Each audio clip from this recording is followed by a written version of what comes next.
maalinkaaga wuxuu bilowdaa marka adiga sararta ka soo kacday ayuu bilowdaa. waa goorme xilliga ugu horeeya ee sariirta aad ka soo toosto ama joodariga aad ka soo toostid? waa goorme? maxaa ku toosiya? arrinta ku toosiso maxay tahay oo kugu sababto inaad kacdid? waa maxay?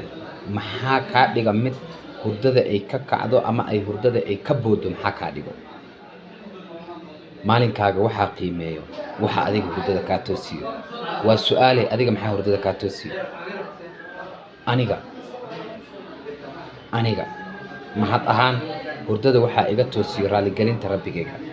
alxamdulilah. awoodeyda ma aha, allahayga ayaa ii gartay. laakiin anigu markaas seexanaya ayaan isku seef gareeya.